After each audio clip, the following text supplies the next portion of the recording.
Hey everyone, welcome back to my mini vlog. আজকে আমি তোমাদের সাথে আমার দাদার বিয়ের ভিডিওটা শেয়ার করব, কেন কি যে এর আগের দিন আমি হালদির ব্লগটা শেয়ার করেছিলাম। এখন চলো স্টার্ট করা যাক।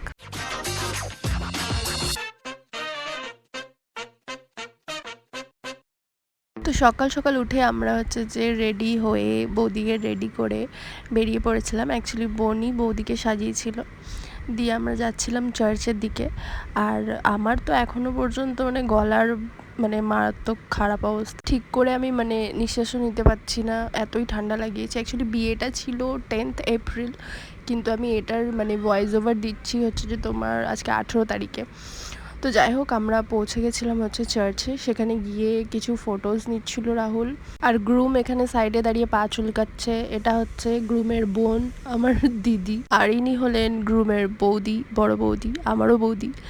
তো এটা নতুন বৌদি। তো যাই হোক, এখানে কিছু বৌদির কিছু সিঙ্গেল ফটোজ নিচ্ছিল রাহুল, কেন কি যে ও বলেছিল যে দাদার বৌদির বিয়ের কিছু মুহূর্তের ফটোগুলো ওই ক্লিক করে দেবে, তো সেই জন্য ও সেটা করে দিচ্ছিল। Thank you so much. আর আমিও এখানে মাঝখানে একটুখানি ঢং করে নিচ্ছিলাম। আমার আউটফিটটা দেখে সবাই জানিও কেমন লাগছে। আর হালদির দিনে ওরা যেরকম মারাত্মক ভয়ঙ্কর মারপিটের পোজ দিচ্ছিল সেরকম আর এখানে দেয়নি। এখানে খুব সুন্দর করে ওরা পোজ দিয়েছিল। অ্যাকচুয়ালি রিয়েলেই ওরা যেহেতু হ্যাপি ছিল, তো সেই জন্য সেটা ভালোই লাগছিল দেখতে। আমি এখানে আমার কাজ শুরু করে দিয়েছিলাম। অন্য সময় আমি মডেলকে পোজ করাই, এখানে আমি বৌদিকে পোজ করাচ্ছিলাম। দেন আমরা চলে গেছিলাম চার্চের ভেতরটাতে।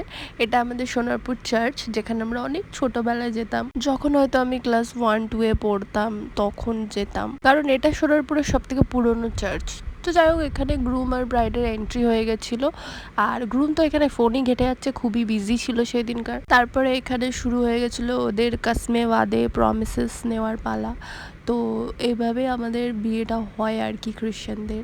জানি না কে কে জানো, বাট আর আমার দাদা তো এখানে ওকে ওয়াইফ হিসেবে বৌদিকে যে অ্যাকসেপ্ট করবে, সেটাতে ও হ্যাঁ বলার আগে বা ইয়েস বলার আগে ও বলছিল তার জন্য আমরা সবাই খুবই হাসছিলাম।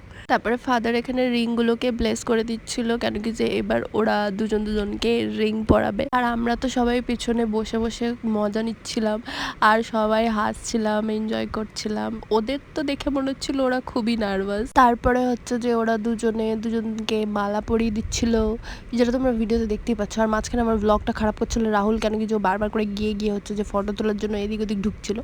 আর আমার বাবাকে তো দেখে এখানে মনে হচ্ছিল যে আমার বাবা নিজেও নার্ভাস। তো এখানে যে পরিয়ে দেওয়া হচ্ছিলো সিঁদুর সবই পরানো হয়েছিল। আর সবাই এখানে যে ভিডিও করছিল।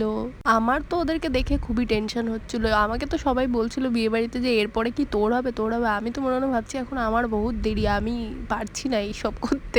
তারপরে এখানে বিয়ের আরেকটা পার্ট, সিগনেচার করতে হবে অফিসিয়ালি হাজব্যান্ড ওয়াইফ হওয়ার জন্য, তো সেটাই করছিল। আর আমার বাবা তো চশমাটা গলায় ঝুলিয়ে এখানে চোখে দেখতে পাচ্ছে না কোথায় সাইন করবে। দেন হয়ে গেছিলো আমাদের বিয়ে বাড়ি, কেন কি আমাদের বিয়ে খুব তাড়াতাড়ি হয়, এরকমই হয়। তো হয়ে গেছিলো 10 ঘন্টার বিয়ে ছিল না। তারপরে আবার আমরা ঢং করে কয়েকটা ফটো তুলে নিচ্ছিলাম। আর বৌদির এত ফটোজ তোলা হয়েছে, খুব সুন্দর এসছে ফটোগুলো, আমরা শেয়ার করবো, তোমরা দেখতে পাবে। তো আমার দাদা তখন বলছিল আমার তোরা একটাও ভালো ফটো তুলিস নি, তো ওই জন্য ওরও ফটো তুলে দেওয়া হচ্ছিলো। বৌদি এখানে রোদে গরম হয়ে মাথা গরম হয়ে যাচ্ছিলো। দেন আমরা ওখান থেকে বেরিয়ে পড়েছিলাম বাড়ি যাওয়ার জন্য।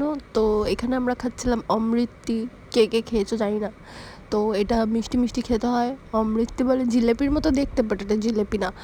তো যাই হোক, কে কে খেয়েছো আমাকে কমেন্ট করে জানিও। আর আমরা সবাই মজা করে বাড়ি যাচ্ছিলাম। আর আমরা যেহেতু চার্চ থেকে লেট করে বেরিয়েছিলাম, তাই বাড়ির সবাই আগে চলে গেছিলো, গিয়ে ওরা গেট ফেট লাগিয়ে দিয়েছিল। আর আমরা এখানে ফেসে গেছিলাম, তাই জন্য আমরা দাদার বৌদিদের সাথে সবার সাথে বাইরে বসে থাকতে হয়েছিল আমাদেরকে, কেন কি যে ওরা ভেতর দিয়ে টাকা চাইছিল, কোনো কিছু কমাচ্ছিল না, টাকা চাইছিল, টাকা না দিলে বৌদিকে ঢুকতে দেবে না। তো সেই জন্য যে দাদাকে বৌদিকে দুজনকেই ঢুকতে দেবে না। আমরা বাইরে বসেছিলাম ঠিকই, কিন্তু টাকার ভাগ আমরা পেয়েছি। তারপরে টাকা পয়সা নেওয়া হয়ে গেছিলো, দিয়ে আমরা ভেতরে ঢুকে গেছিলাম। তারপরে এখানে এরা যে কি করছিল আমি জানি না, এটা কি নিয়ম বা কাদের এটা নিয়ম সেটাও আমি জানি না, কিন্তু এরকমই হয়। দিয়ে দেখছি যে এরকমভাবে মাথাটা ঠুকে দিচ্ছে সবাই। আর এখানে দিদি জায়বু এরকম টানাটানি করছে পিছনে, কেন কি যে আমার দিদি যে এদের মাথা ঠুকার জন্য ব্যস্ত হচ্ছিলো, আর জায়বু ওখান থেকে একা টানছিল। এত সব বেশি মানুষ যে এরা টানতেও পারছিল না একা। তারপরে ঘরে ঢোকার টাইম হয়ে গেছিলো। এখানে তো ঘরে মানে ঢোকার চান্স পেয়েও ঢুকতে পারছিলো না, কেন কি যে রাহুল ওদেরকে দাঁড় করে রেখেছিলো যে আমি ফটো নেবো, ভিডিও নেবো। দেন বোনরা তো ফার্স্টে চলে গেছিলো ভেন্যুতে, যেখানে রিসেপশন হবে ওখানে গিয়ে খাওয়া দাওয়া করে এসেছিলো, আর আমার জন্য খাবার নিয়ে চলে এসেছিলো, আমার আর মায়ের জন্য, কেন কি যে আমাদের দুজনের শরীর খারাপ ছিল, খুবই জ্বরও ছিল। তো তারপরে শীট মাস্ক লাগিয়ে আমরা দুজন মিলে একটুখানি সাইডে ভেবেছিলাম একটু ঘুম মেরে নিই। তো অনেকক্ষণই ঘুমিয়েছিলাম, ঘুমিয়ে টুমিয়ে তারপরে উঠে যাওয়া হবে, দেখা যাবে। সবই মজা হয়েছিল, কিন্তু দুঃখের বিষয় একটাই যে আমার কাছে রিসেপশনের ভ্লগ নেই, কেন কি যে ওই দিন আমি একটাও ভিডিও নিতে পারিনি। আমি নিজেই পৌঁছেছিলাম ভেন্যুতে 9টা-10টার পরে, এতটাই লেট হয়ে গেছিলো সবাইকে রেডি করে যেতে। এই মালটা শুধু ফুচকা খাওয়ার ভিডিওই আমার কাছে ছিল, বাট রিলস আছে, তোমরা আমার প্রোফাইলে গিয়ে দেখতে পারো। তো এটাই ছিল আমার আজকের ভ্লগ। দেখা হচ্ছে নেক্সট আরেকটা ভিডিওতে। Till then take care, tata, bye by.